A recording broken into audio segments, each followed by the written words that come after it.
expert, the guy. Matty's got jokes and a wild ride. 30 minutes, no time to spare. Stack your lineup, win anywhere. NFL Coach Halfa, get your edge, get faster. Taylor leads, Matty's laughter. NFL Supercoach Halfa. It's week 4, and we are talking Supercoach. So as our listeners, we will allow you to poach our shitty approach. Let's go. Welcome in, Supercoaches. I am your host, Talor Goodall. This is the NFL Supercoach Halfa. Apologies for getting this out a little bit late this week after, we had our issues last week with the second recording and not recording the first podcast. This week, our beloved Matty C is under the weather. So obviously that set things back a little bit. So today, just as a little bit of background, we've been recording for over 6 years with our regular NFL fantasy show. And this is the first time I've ever done a solo podcast. So boys, ladies and gentlemen, you're in for an absolute treat. This could be an absolute disaster. So I'm here. I wanted to give back to you, Supercoaches. The support we have had for this podcast has been absolutely phenomenal. So I just thought I would get some content out there for you, whether it's just me. So let's see if this is an absolute disaster or not. What I want to touch on first is our overall group. So having 300 plus people in there, again, the support you guys have shown us, like Matty C and I just could not be any more grateful for what you guys have been doing. Like I said, I've been worried I've been going to get a restraining order with the amount of DMs I've been talking to people in about this show on Messenger. So honestly, guys, the feedback for us through there and just in general about this podcast has been something that we've been super, super humble about. And please ask us any questions. We're always doing mailbag that I'll touch on later in this episode. But again, thank you so much for everything that you are doing for this podcast. And we're always going to be fine-tuning it. And obviously, this is not one of this fine-tuning episodes because this is probably going to be a huge step backwards given it's just me. But I'm here before the first game of week 4 to try and help you guys out. But I just thought I'd touch on the overall group as there's been some changes at the top. So sitting first is Harker Blitz, coached by Ray. In second is EC Weapons. I am going to absolutely balls up this team, this name, and I'm super sorry. I'm going to go with Ayarangi as the coach. So I am super sorry if I've botched that pronunciation, but I've done my best here. Sitting in third is the Scarlet Willows, coached by Blake. Coming in fourth, Nakua Matata, coached by Adam. Obviously, probably starting with Nakua like I should have, but I'm an absolute dumbass. So well done for not listening to me, Adam. And sitting in fifth is Bijan Mustard, coached by Connor. So a huge congratulations to you 5 so far. But obviously everyone else that's in the group, it's still early days, still plenty of time to obviously reel these 5 in. Just to touch again on the prize for this league, for anyone that didn't realise, we are giving away a custom NFL jersey to the winner. We're also going to give away a shirt from our Australian Gridiron Network, I guess obviously together, those two are worth over $200 worth of value. So, yeah, I feel like it's a very good prize. We wanted to give back to you for all the support that you have shown us. And honestly, as years go by with NFL Supercoach, we may even make that prize even bigger because of all the support you guys are giving us. So thank you so much. What I'm going to touch straight on here, guys, is most traded out. So I'm going to duck straight into this. This might be the first Supercoach Halfa that actually only goes for half an hour, given it's just me. So we'll see how quickly we can sort of get through this. But I still want to give you guys some decent analysis, obviously, on all these guys. Most traded out is CD Lamb. He's got a break even of 24, 16.6 million. He came up as a DMP last week, though. So obviously he didn't lose money by getting a low score last week, which was great. I personally am trading out CD, and I think it's more of a team structure thing where I feel like, yes, he's a fine hold for anyone who's looking and going, they've got enough depth at wide receiver, which is true. I'm personally having some hard start-sit decisions myself right now because of the depth at wide receiver.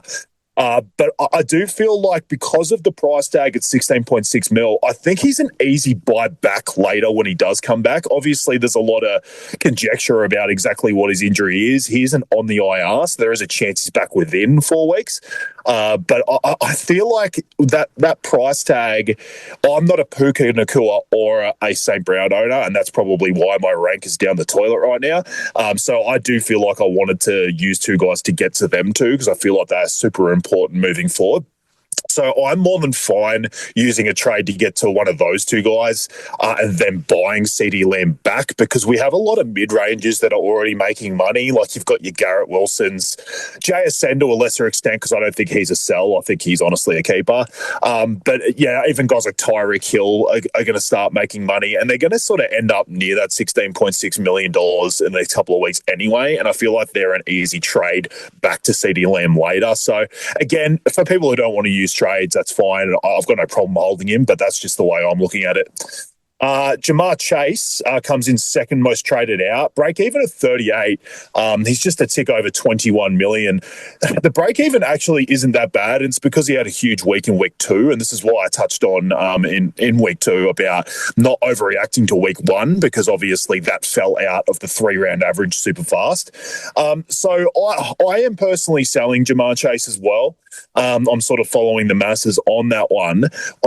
I'm okay again. I don't want to fence sit too much, but I am okay because of that break even only being 38 this week. If you wanted to wait one more week, I do worry. They're playing Denver. They're a very good defense. Pat Surtain is one of the best, defenders of wide receiver ones in the league, and he's going to probably be matched up on Jamar Chase. So I don't see this being an amazing matchup. And obviously what we saw out of Browning doesn't really help anyone at the moment. So there is obviously concern about that for Chase. So I am selling because I just feel like there are more priority guys to own at the wide receiver position. And my concern is those guys, if we wait a week, might go up a bit too much money, more so than Chase dropping. But what you'll find is if Chase doesn't have a great game or at least something better, his break even is going to be huge next week because of the 12 he put up last week. So I personally would get out now. But if you want to wait a week, I understand it. Next most traded out is Saquon Barkley. Look, his break even is 68, 22.5 million. So I can understand it. My assumption is that most people are going over to, say, Jonathan Taylor. This is a funny one for me, though, because I kind of take a holistic approach on this, and I look and I go, you know what, we're not trying to burn through all our trades. We're going to need some for the back end of the year.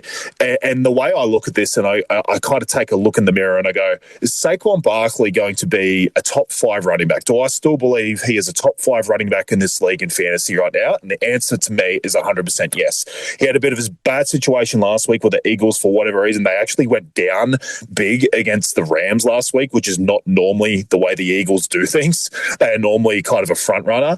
And what you end up finding is that Saquon isn't generally huge in the passing game, and he's normally, this guy that's a chance at 180 yards and 3 touchdowns on the ground. So when they were in a bad game script, he kind of fell behind a little bit. So I don't expect that to be the norm. So for anyone who's super worried about last week, I don't see that continuing to happen. So I'm personally holding because I just look at him as a starter keeper, and I don't really want to be moving guys on like that. For any like Supercoach guns out there, I completely understand the shift over to Jonathan Taylor because of the money. You're obviously going to make a lot of money on him, and Saquon generally will lose money in the next 2 weeks. But what I find is in 2 or 3 weeks' time, there's a chance that Saquon will be a big buy for everyone because all of a sudden he's got a low break even because he's had a couple of big games. So just look at it as not just the next 2 weeks. I think you've got to take a more holistic approach and go, what does the next 5 or 6 weeks look like?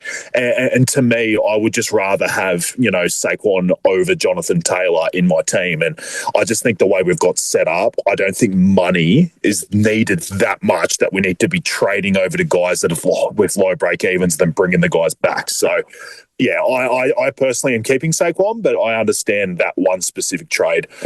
All right, the next is Travion Henderson, which, look, I understand there's a lot of good buys in the running back position. His break-even's only 4.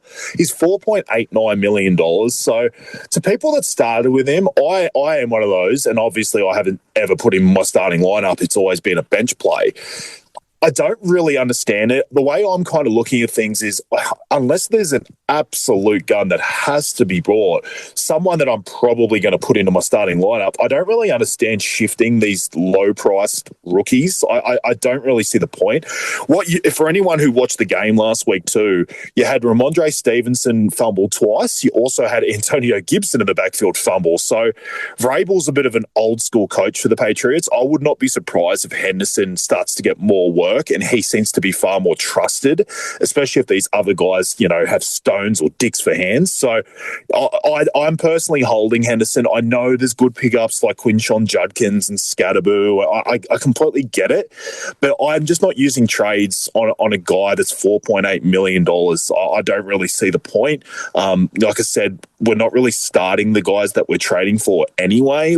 You've got your Genty, you've got your Hampton. They're already amazing starts now anyway. I know I'll chat about Genty later, but I think he's got an amazing matchup this week, so I've got no problem playing him, even though he's been struggling. I just don't see the need to be bringing in another cheap running back that I may not even be starting anyway, just to make a couple of $1 million. It's just not really what I'm going to do when I think Henderson is still a chance of making money himself. So I'm holding personally.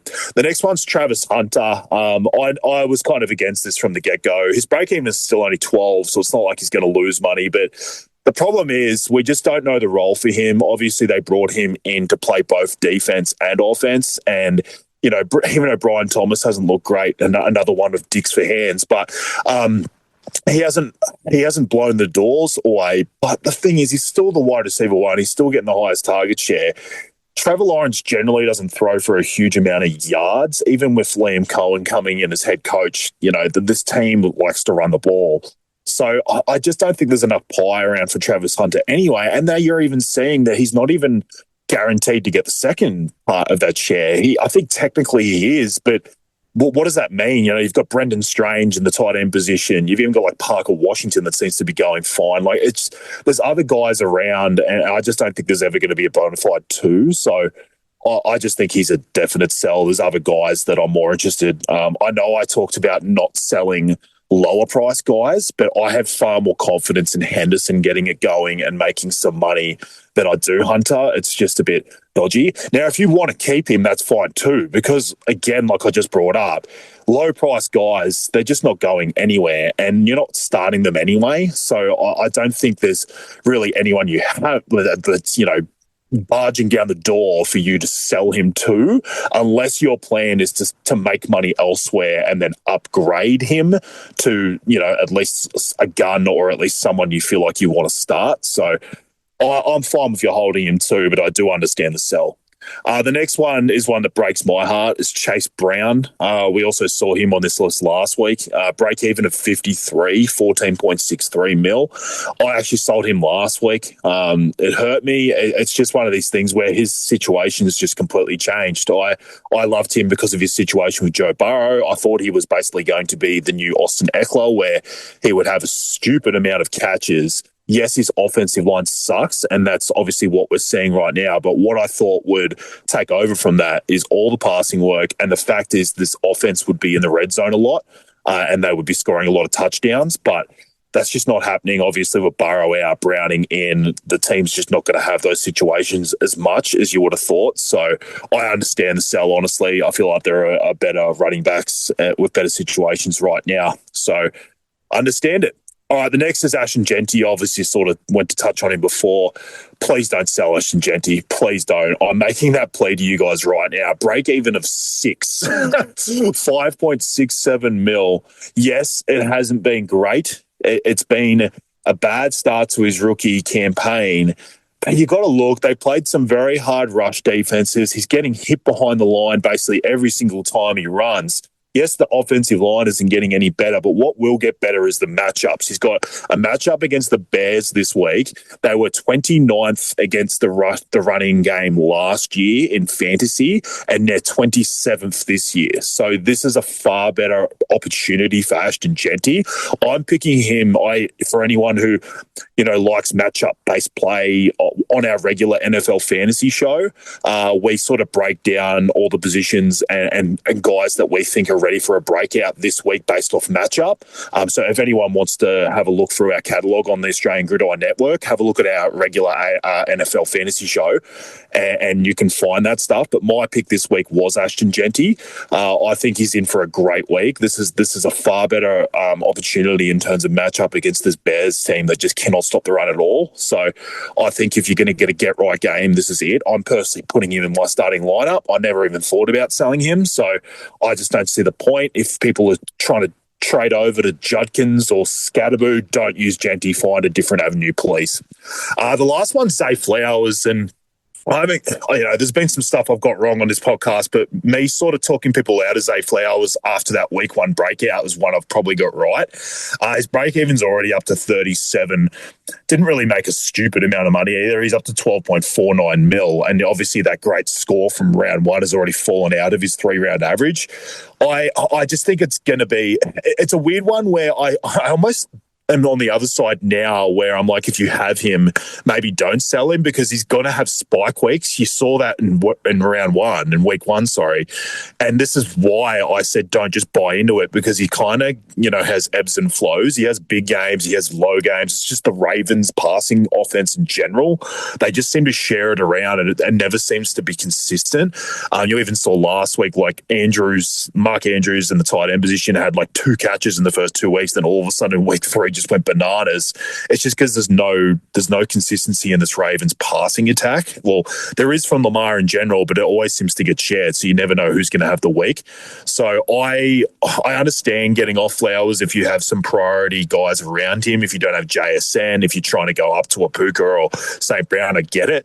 But at the same time, if you bought him after week 1, I would probably hold out because he's probably a week or 2 away from another bonanza game. So yeah, it is a tough one. It's very specific to your team.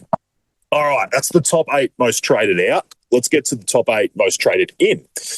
So a lot of these guys are sort of self-explanatory. Puka Nacua, I honestly think he's wide receiver 1 with a bullet. Break even of 16, 19.19 mil. The guy just eats up targets for fun. I brought this up on our other podcast too. Targets are an earned stat. So things like touchdowns they're variable. So, you even seen with Trey Tucker that I'll obviously get to in a sec. Touchdowns are kind of all over the place. It's hard to predict them. It can go to anyone at any time. Whereas targets are an earned stat. And that basically means that if you're getting a lot of targets, it means you're trusted by your quarterback and it means you're playing well to obviously get yourself in a position where the quarterback wants to target you. So Puka Nacua, and I'll even just touch on now Amon-Ra St. Brown, who's 3rd on this list. This is exactly why I liked them in the preseason. If anyone goes back to our wide receiver show, I basically said I had both of these guys for that reason. And then for whatever stupid reason, I decided to go away from both of them and went for sort of other upside plays. And it was honestly the stupidest thing I did in the preseason. So I'm kind of trying to amend those wrongs now, trying to get on it as early as I can because I think both of them are great buys. Amon-Ra St. Brown is a break even of -6 because of his blow-up game in week 2. He's 19.24 mil. So I just thought I'd pair these two together because I feel like they're similar. They're just guys that are always going to have a lot of targets. They're always going to be having a lot of receptions. And it's just honestly the only variable for them is if they get a touchdown or not. Generally, both of them aren't high in touchdowns. I think Amon-Ra's probably be better chances because the Lions just generally just have such a potent offense. And Puka Nacua, for whatever reason, just hasn't been used in the red zone a lot. Like his only touchdown this year's been a 45-yard run. But it doesn't matter. He's still just so consistent. And like I said, I think he's going to be wide receiver 1 at the end of the year if Matt Stafford stays healthy. So yeah, grab both of them if you can. I think they're great buys. Shout out to Matty C.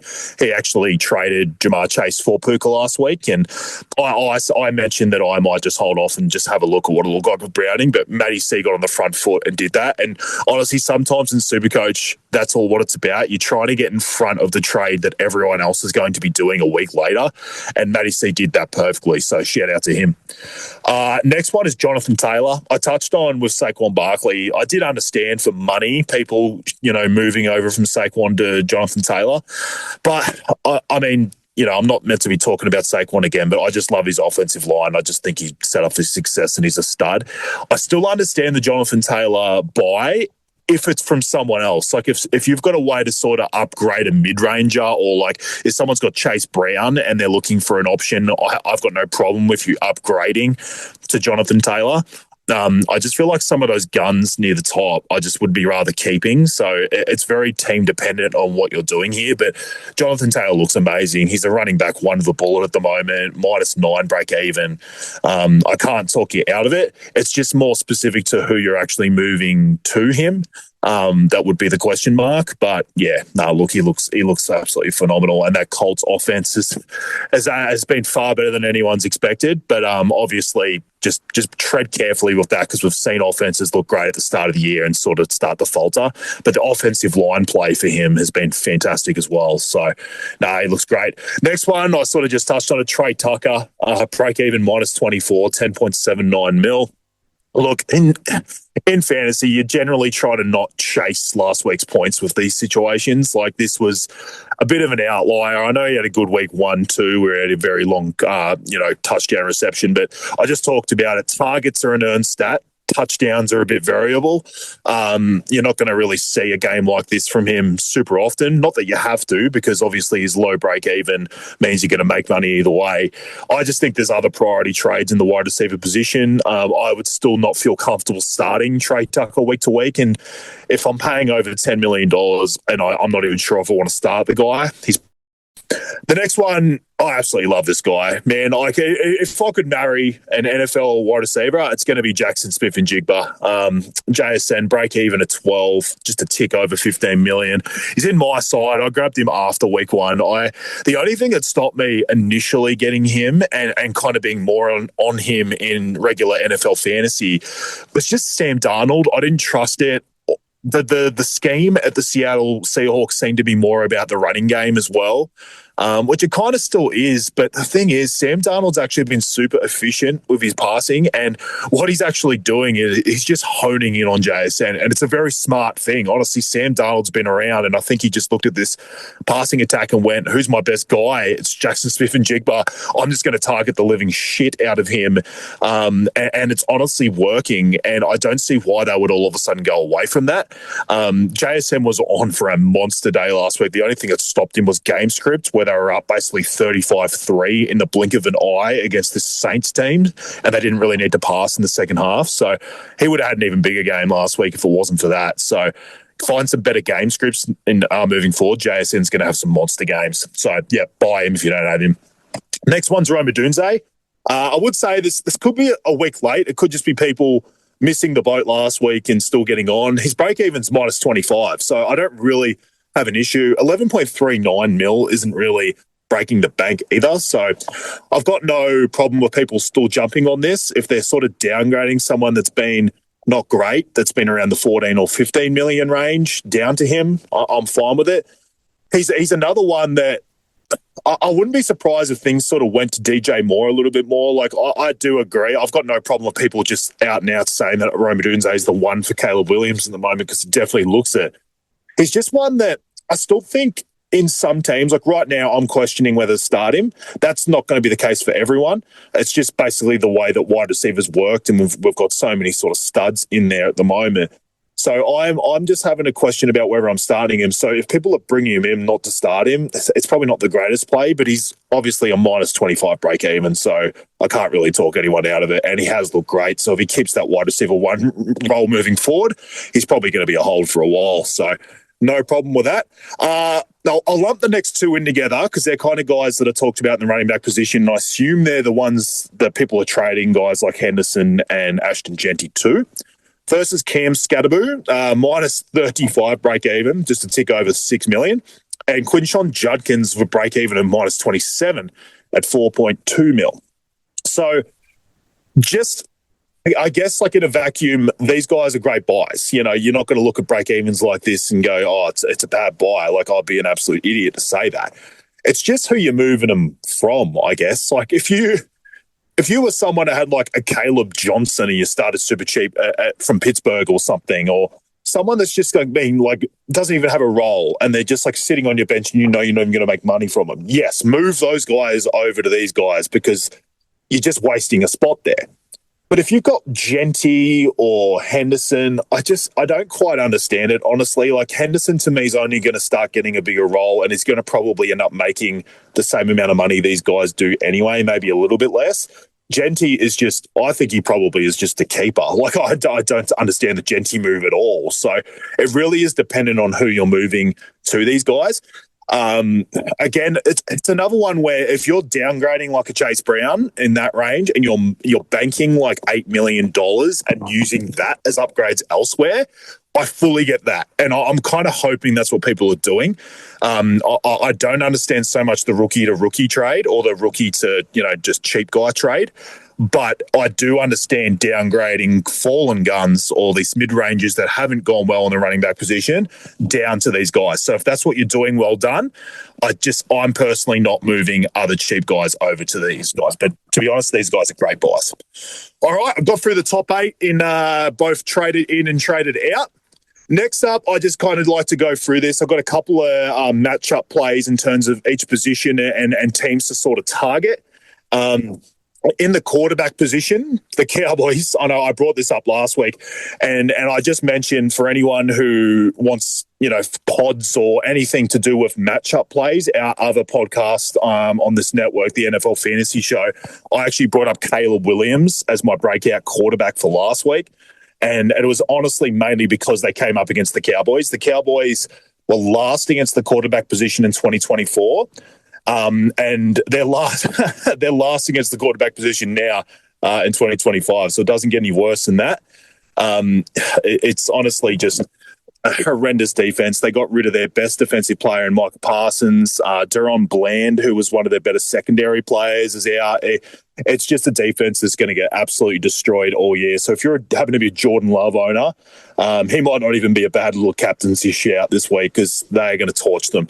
The next one's more, I think, about game script, and it's the Ravens. They were 26th against the quarterback position in 2024, and they're 29th against the quarterback position in 2025. Now, take it with a little bit of a grain of salt. They did play Josh Allen, obviously, in week 1, and then the Lions last week. So that's why I try to look more over an entire season's worth of data, more so than just early on this year. I kind of wait till like week 6 before I fully trust this year's data. But all I'm trying to do with this matchup stuff is kind of mix between last year and then what we've seen this year, and then trying to find a common denominator.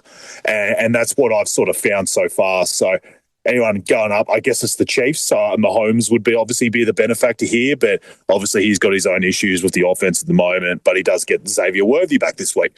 The next one is running back position. I've already touched on this with Ashton Genty. The Bears, the 29th best team in terms of defending the running back position in 2024 and 27th in 2025. So Genty gets an amazing matchup. If there's ever been a get-right moment for a guy, this is it. So please don't sell him. I think the better days are ahead, and it could come straight away this week against this Bears team. The next one's my Titans. My God, the fact that I even have to admit that I'm a Titans fan right now doesn't exactly feel great. They're 30th against the position this year so far and 28th against the running back position last year. So if anyone's floating a Nick Chubb, even maybe a Woody Marks got in on that, this is a very good matchup for you this week. But yeah, not really super coach relevant guys going against the Titans, but I thought I'd just put that out there. The wide receiver position, the Jags, 30th against the wide receiver position in 2024, 21st currently against the position this year. So I just feel like this team seems to have a susceptible secondary. They seem to get beaten by wide receivers a lot. So for anyone even moving forward, you can sort of keep using this information because it's going to stay relevant, I imagine. So anyone planning up against the Jags, I feel like you've got a pretty good opportunity there. Again, the Cowboys, it kind of goes hand in hand with the quarterback position. I've just written down Cowboys shit basically everywhere. Last against the wide receiver position this year, 27th against the wide receiver position in 2024. So yeah, look, anyone going up against them, I wouldn't be surprised for anyone that's got Matthew Golden. I'm gonna be golden. Whoa, I'm not. Look, K-pop Demon Hunters. Obviously, I've got a great voice. Everyone knows it. Matthew Golden, I actually think, could be in for a very good day here. This Cowboys team just gets beaten everywhere, and I feel like Golden's actually been getting more and more opportunities. He shared the lead in targets last week against the Browns, so I feel like anyone that's still got him on their bench that didn't sell, I feel like this could be the moment you could get a decent game out of him. Tight end position, the Carolina Panthers come in. They were second last against the position in 2024 and 26th this year. So they are still very susceptible to that position. I saw Hunter Henry was actually on some lists of buys. So he's a very, very good shout at tight end. He's actually my breakout tight end for this week on our other show. So, yeah, I really like him. So anyone in regular NFL fantasy sees him on waivers, I think he's a very good pickup. He just seems to be super trusted by Drake May now. He's getting a huge target share. So, yeah, I really like him this week. The next one is the Bengals. They're not a great defense in general, but they seem to give it up to tight end especially. They were last against the tight end position in 2024 and a 28th against that position this year. So, yeah, you're up against the Bengals. Just play your tight end if you can up against them. All right, we'll get to the mailbag now. So thank you again for everyone that submitted questions. Again, I know I talk about this a lot, but it does not go understated how, happy we are with the feedback from you Supercoaches. Like, the fact is that I even got up at 6:30 a.m. this morning to do a solo pod. I hope shows you guys how much we are committed and how much we are, want to give back to you guys for the support you've given us. So, yeah, thank you so much for all your submissions. I'll always put a message out before we do a pod. So please message me. Honestly, even before I put that message out, if you've got any questions, just reach out to myself, Talor Goodall, or Matt Connor, and we'll get you on the show. First is Kane Barnett. So his question is Marv Harrison Jr. a hold? I have CD and am holding him, but will need to bring in a bench wide receiver and looking at getting rid of Harrison to someone else.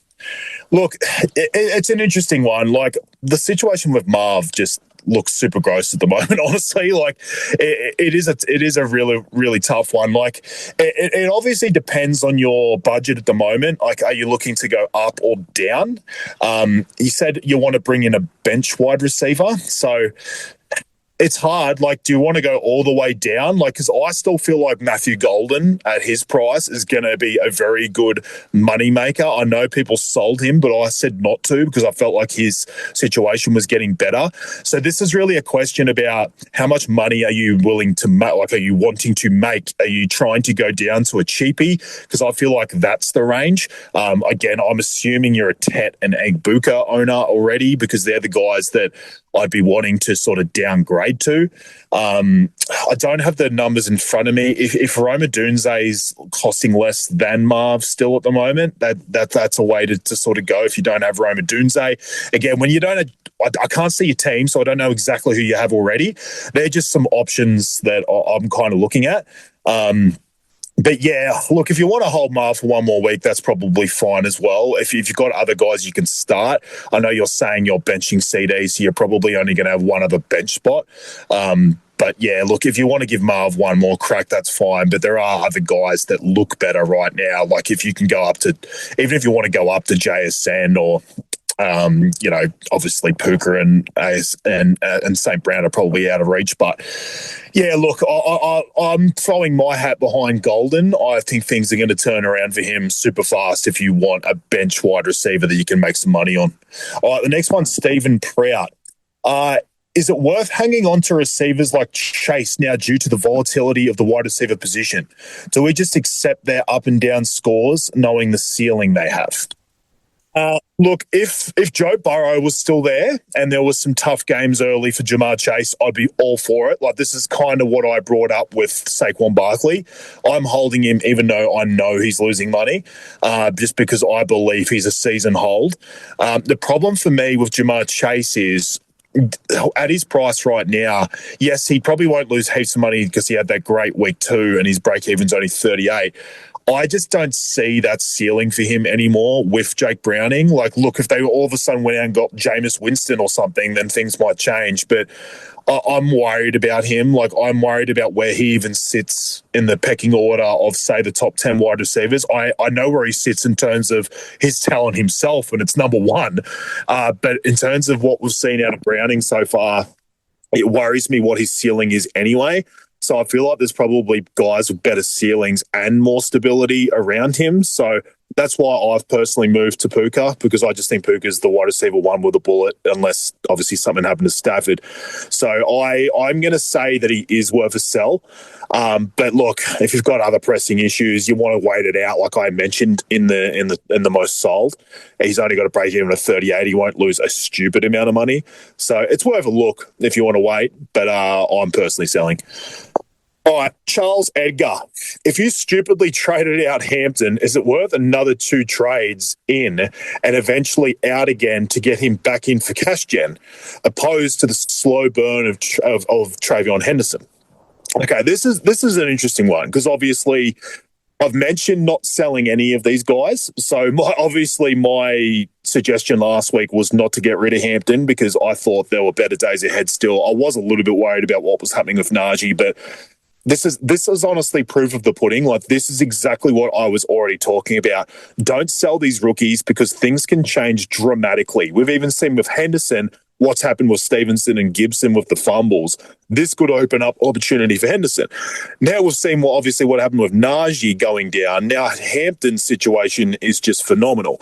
Okay, what I always say in these situations, and I don't want it to sound fence sitting, is it's all specific on who you're dropping. Like, who are you letting go of to get Hampton back? I've got no problem with getting him. If you've got an underperforming starter and you're just like, look, I've got no trust in this guy, and Hampton's just as good a start week to week, and I can save $10 million or something, go for it. Get him back.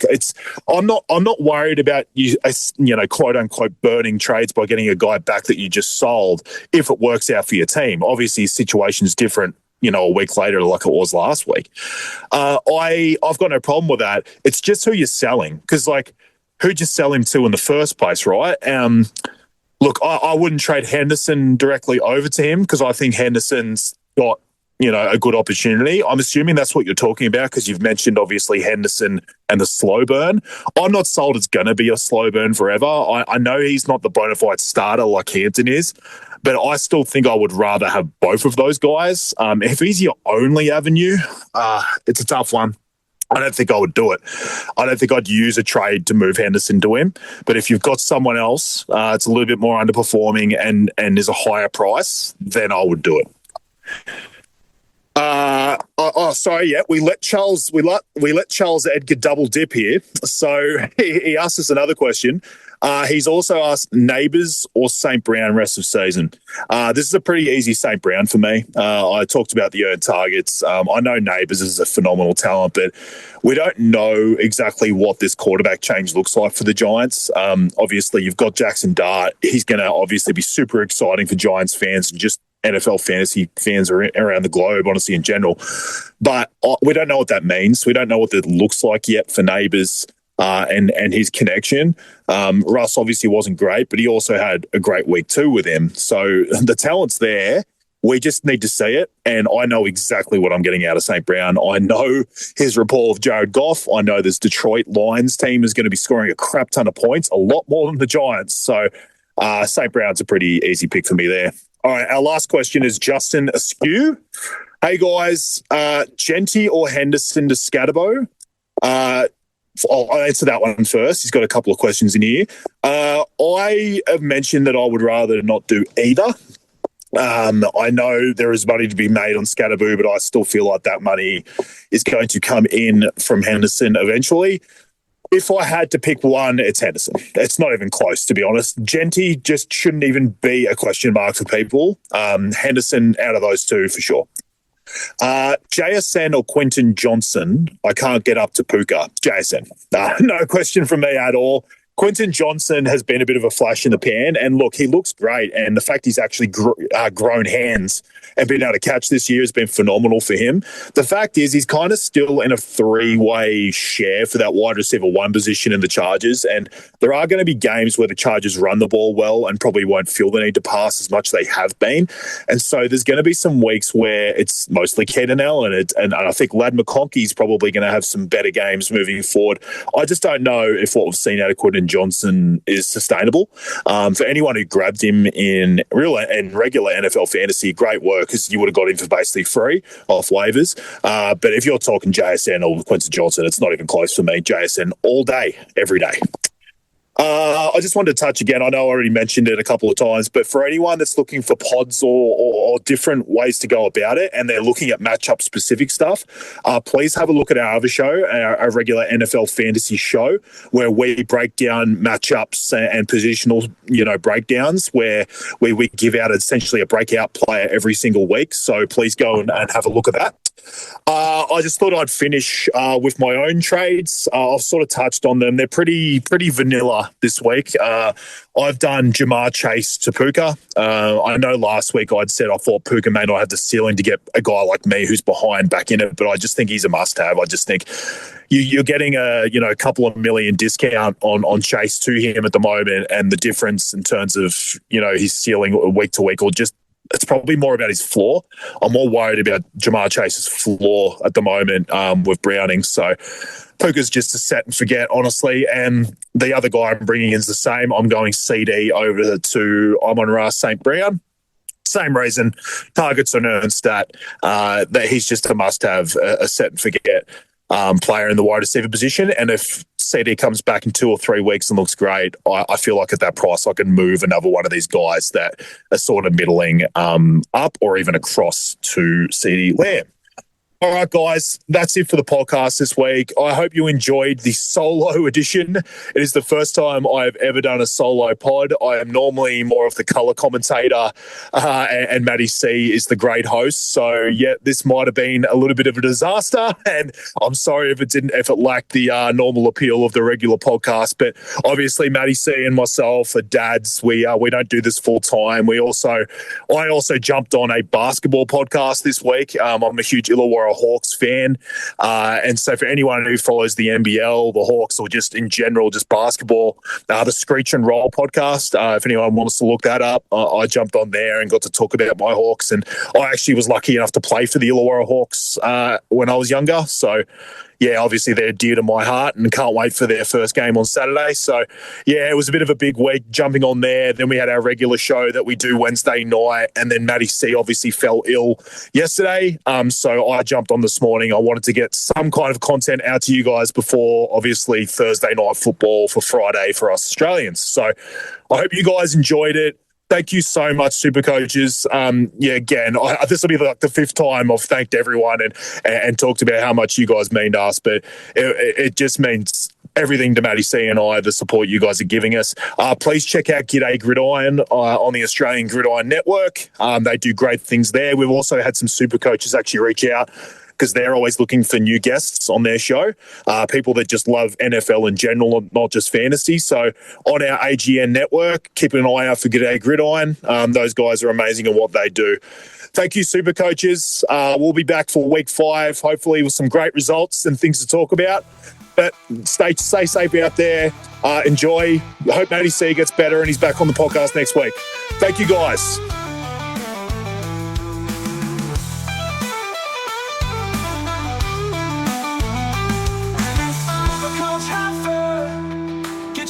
Get it faster.